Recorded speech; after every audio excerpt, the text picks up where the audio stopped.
गरीब के पेड़ पर जादुई बैंगन। मचलापुर नामक एक गांव था जहां रोहित अपने परिवार के साथ बहुत खुशी से रह रहा था। उसके परिवार में उसकी मां प्रभा, बहन सौम्या और बड़ा भाई राकेश और भाभी नीता थी। रोहित पेशे से किसानी करता था। वह कम पढ़ा लिखा भी था, पर उसका भाई राकेश, उसने शहर जाकर पढ़ाई की थी। इसी बात का उसे घमंड था। वह घमंड उसकी पत्नी में भी था। रोहित अपने खेत में हल चलाकर तपती गर्मी में घर आया ही था कि रोटी बनाते हुए भाभी से कहता है, भाभी, मैं घर आ गया। आज बहुत गर्मी थी, थोड़ा सा पानी दे दीजिए। और खाने में क्या बनाया है? देवर जी, मैं आपकी नौकरानी नहीं हूँ, तो पानी आप खुद पी लीजिए। और खाना मैंने आपके लिए बनाया नहीं है, मैंने सिर्फ राकेश जी और माँ जी का ही खाना बनाया है। बाकी आप अपनी बहन का भी खुद बना लेना, मुझे और भी काम है। जब देखो भाभी भाभी करके नौकर बनाने का काम करवाता है। जी भाभी। थका हारा खेत से घर आकर रोहित पानी पीकर खुद चूल्हे पर टेढ़ी मेढ़ी रोटी बनाता है तो उसकी बहन कहती है, अरे भैया, आप ये क्या कर रहे हो? मैं बना देती हूँ खाना, आप ऐसे भी थक चुके हो। वैसे भैया, भाभी इतनी बेरुखी क्यों करती है हमसे? घर के काम में भी हाथ भी नहीं बटाती, सिर्फ अपना काम करती हैं। कोई बात नहीं सौम्या, हम छोटे हैं। तभी सौम्या रोटी बनाकर अपने भाई को खिला देती है, जहाँ भाई भी उसे अपने हाथ से खाना खिलाता है। और घर की बड़ी बहू घमंडी होने के कारण आलसी भी थी। उसे किसी के जज्बातों से कोई मतलब नहीं था, सिर्फ अपने पति से मतलब रखती थी। कभी कभी तो सौम्या रोहित को वो यूं ही सुना दिया करती थी। साथ ही घर में पैसों की बहुत कमी थी, जहाँ बड़ा बेटा अच्छा पैसा कमाता था और किसी को भी नहीं देता था, पर छोटा बेटा अपने खेत में जो भी उगाता उसे बेचकर अपनी माँ बहन का खर्चा चलाता था। पर एक दिन उसके खेत की सब्जी के पेड़ पौधे सब खराब हो गए, यहाँ तक कि पसंदीदा बैगन भी। ये देखकर रोहित अपनी माँ की गोद में सर रखकर कहता है, माँ, मैंने इतनी मेहनत करी थी, इसके बावजूद मेरे खेत में सारी फसल बर्बाद हो गई। अब मेरे पास पैसे भी नहीं है, क्या होगा? चिंता मत कर बेटा, तेरा बड़े भाई पैसे वाला है, उससे पैसे मांग ले और खेत में दोबारा खेती कर, क्या पता कुछ अच्छा हो जाए। मुझे नहीं लगता कि बड़े भैया पैसे देंगे, पर एक बार कहकर जरूर देखूंगा। आखिर सौम्या की शादी का खर्चा भी तो मेरे कंधों पर है, क्योंकि भाई ने पहले ही इनकार कर दिया। ये बोलकर रोहित अपने बड़े भाई राकेश के पास जाकर पैसे मांगता है। तभी वह तेवर दिखाकर कहता है, क्या बोला तुमने? मैं तुम्हें तुम्हारे खेत में उन पेड़ पौधों के लिए पैसे दूं? बिल्कुल नहीं। देखा, अगर आज तुम मेरी तरह पढ़ लेता तो गवार नहीं होता। खैर, मैं किसी को एक फूटी कौड़ी नहीं दूंगा, और मैं यहाँ रहूंगा भी नहीं अब तुम जैसे गंवार लोगों के साथ। मैं और मेरी पत्नी शहर में रहकर शहर के तौर तरीके से जिएंगे। भैया, आप जा रहे हैं? आप जानते हैं माँ की तबीयत बिगड़ी हुई है, फिर भी। मुझे कुछ नहीं पता, सब तुम ही करो, मैं तो चला।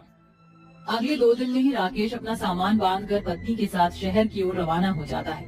वहीं दूसरी ओर घर के खर्चे, माँ की दवाई, बहन की शादी को लेकर रोहित के मन में बहुत कुछ चल रहा था, क्योंकि कमाई का जरिया ठप हो गया था। वह दूसरी जगह काम भी करता है तो लोगों से काफी कुछ उल्टा सीधा सुनने को मिलता है। अपनी माँ बहन के पेट को पालने के लिए वह लोगों की सुनता है, फिर एक बार काम से निकाल दिया जाता है। ऐसे में परेशान होकर वह अपने उजड़े हुए खेत में जाता है, जहाँ उसके सारे पेड़ पौधे तहस नहस हो रखे थे। हे भगवान, आपने मेरे साथ ऐसा क्यों किया? इतने परिश्रम के बाद भी मुझे सफलता नहीं मिली, न मेरी नौकरी रही। अब मैं अपने परिवार का ख्याल कैसे रखूंगा? उसके रोते हुए आंसू जमीन पर पड़ रहे थे। तभी जमीन से 2 जड़ निकलती हैं। एक बड़े से पेड़ का रूप ले लेती है, जो कि बैंगन का पेड़ होता है। दूसरी जड़ रोहित के पैर को पकड़ लेती है। तभी रोहित का ध्यान जाता है, ये क्या? मेरे पैर में ये जड़ कैसे बंध गई? अरे अरे अरे, इसकी जड़ तो कहीं जा रही है, जरा देखता हूँ मैं। अपने पैरों में से वो जैसे जैसे जड़ निकालता है और धीरे धीरे उस जड़ की पहुंच तक पहुंचता है, तो सामने देखता है कि उसके खेत में एक बड़े से बैंगन का पेड़ है, जिसे देखकर वो कहता है, अरे, मेरे खेत में सब कुछ उजड़ गया था, ये इतना बड़ा पेड़ कैसे आया? और इस पर तो बहुत सारे बैंगन भी हैं। रोहित चमचमाते बैंगन को देखकर 2 बैंगन तोड़ता है, जिसके तोड़ते ही वहाँ 2 नए बैंगन आ जाते हैं और अचंभित होकर कहता है, अरे बाप रे बाप, ये क्या? बैंगन तोड़ने के बाद दोबारा बैंगन आ गए? कहीं ये जादुई बैंगन का पेड़ तो नहीं है? तभी जादुई बैंगन पेड़ खुशी से झूम कर कहता है, तुमने बिल्कुल ठीक पहचाना, मैं एक जादुई बैंगन का पेड़ हूँ। तुम इतने हताश परेशान थे कि तुम्हारे आंसुओं से मैं पिघल गया और मेरी जड़ जमीन से निकलकर एक बड़े जादुई बैंगन के पेड़ में तब्दील हो गई। अब तुम जितने मर्जी चाहो इस बैंगन को तोड़ सकते हो। ये कभी खत्म नहीं होंगे, न खराब होंगे। इन्हें बेचकर तुम अपने घर की सारी स्थिति ठीक कर सकते हो। अरे सच में? मुझे तो यकीन ही नहीं हो रहा। मेरी मदद करने के लिए बहुत बहुत शुक्रिया। फिर रोहित जादुई बैंगन को तोड़कर अपने गमछे में रखता है। तभी पेड़ पर और बैंगन आ जाते हैं। जादुई बैंगन पेड़ का शुक्रिया अदा करके वो घर पर बैंगन ले जाता है। ये देखकर माँ और बहन कहती हैं, भैया इतने सारे बैंगन कहाँ से लाए? तुम पर तो पैसे नहीं थे। हाँ बेटा, बताना, अभी तक तो तेरे हाथ खाली थे, अचानक कैसे भर गए? माँ ये समझ लो भगवान ने हमारी सुन ली। मेरे खेत में जादुई बैंगन का पेड़ उगा है, जिससे अब हम अच्छी जिंदगी काटेंगे। सौम्या, तुम बैंगन का भरता और बैंगन के पकौड़े चाय के साथ बना दो। उसके बाद मैं मंडी में बैंगन का इतना सस्ता दूंगा कि पूरे बाजार में कोई बेच नहीं रहा होगा। इससे सभी लोग मेरे बैंगन खरीदेंगे। अरे वाह बेटा, ये तो बहुत अच्छी तरकीब है।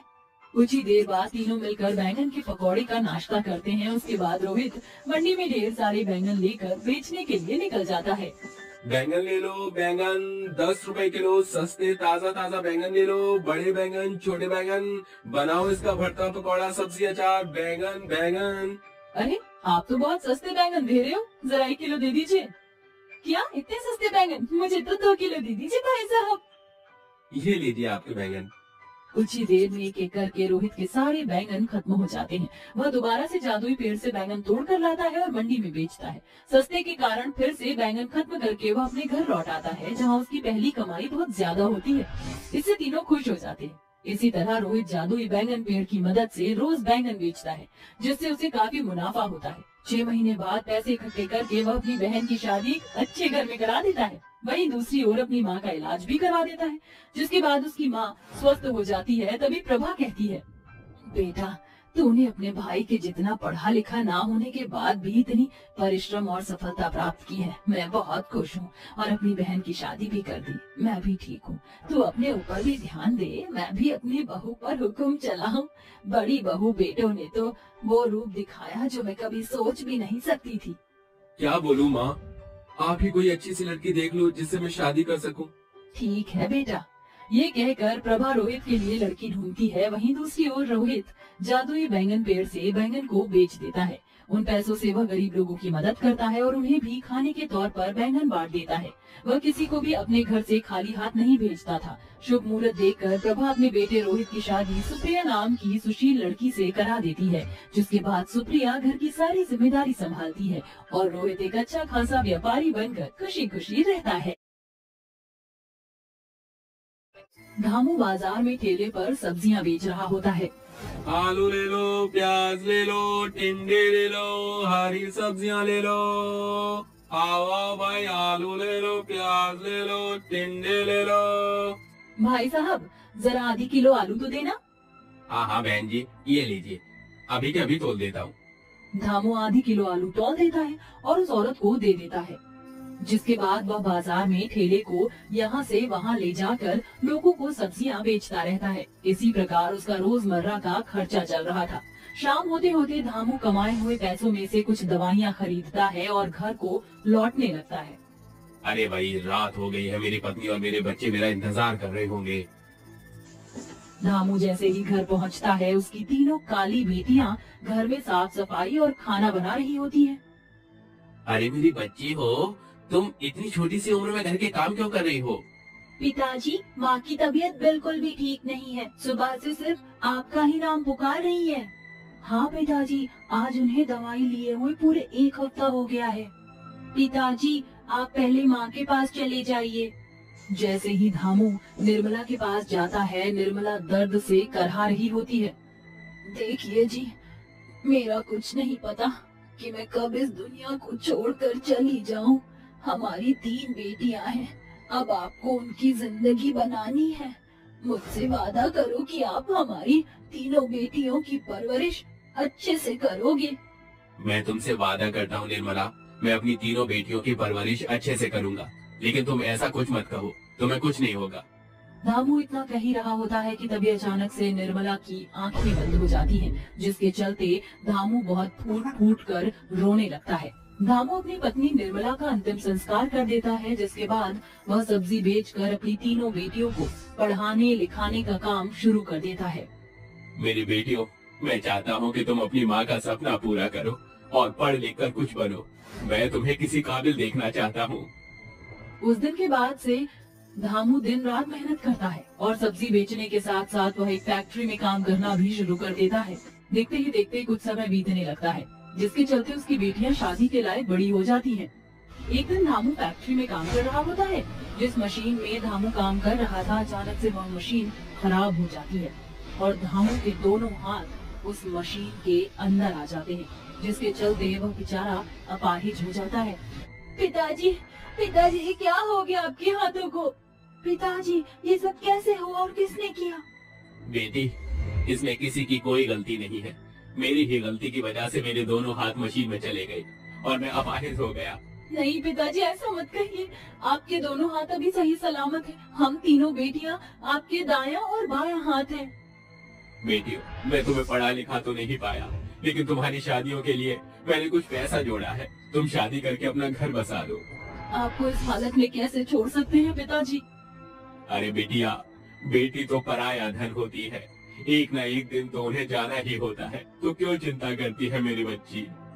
धामू की तीनों बेटियां उसकी बातें सुनकर रोने लगती हैं, जिसके बाद बेचारा अपाहिज धामू अपनी तीनों बेटियों के लिए रिश्ते ढूंढना शुरू कर देता है। लेकिन कई कोशिशों के बाद भी उसे अपनी बेटियों के लिए कोई अच्छा रिश्ता नहीं मिल पाता, क्योंकि उसकी बेटियों का रंग सांवला था। अरे भाई साहब, क्या बताएं तुम्हें, आजकल कोई भी काली या सांवली लड़कियों से शादी नहीं करना चाहता। सबको तो अपने घर में गोरी बहू चाहिए। जैसे पंडित जी, मैं अपनी तीनों बेटियों की शादी अच्छे घर में करना चाहता हूँ। उसके चलते मुझे जितना दहेज देना होगा मैं वो भी दे दूंगा। अच्छा, ऐसी बात है? तो फिर ये देखो, ये 3 लड़के तीनों भाई हैं और अच्छे घर से हैं। तीनों खुद की कंपनी चला रहे हैं। धामू को वह तीनों लड़के पसंद आ जाते हैं।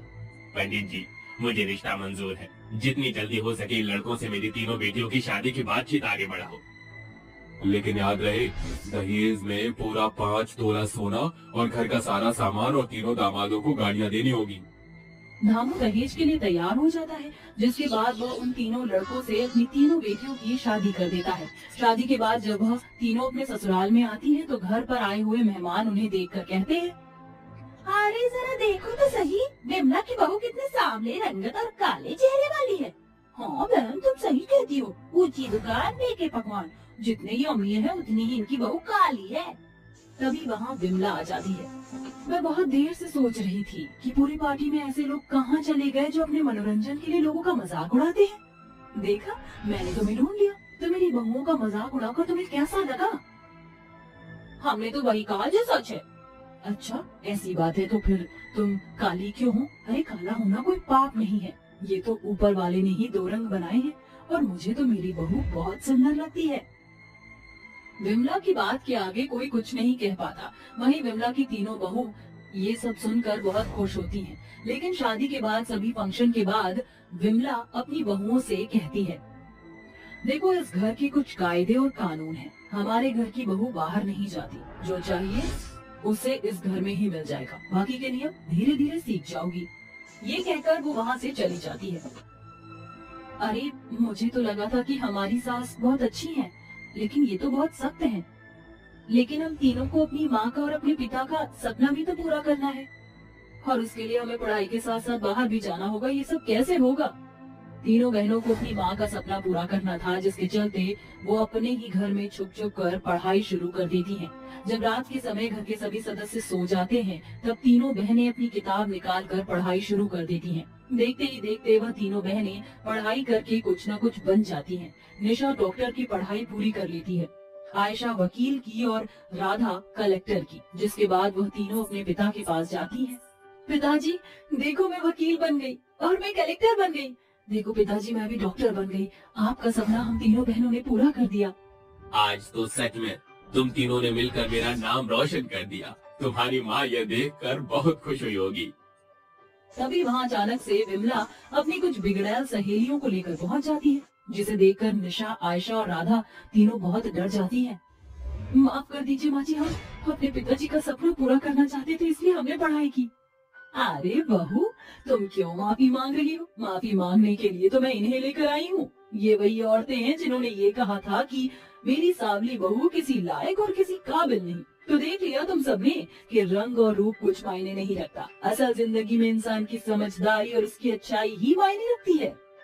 हाँ विमला, तुम सही कहती हो, हमें माफ कर दो। हमें तुम्हारी बहुओं के बारे में ऐसा नहीं कहना चाहिए था। विमला अपनी तीनों बहुओं को गले से लगा लेती है और उन्हें फक्र से अपने घर वापस लेकर जाती है, जिसके बाद वह सभी एक साथ खुशी खुशी रहने लगते हैं।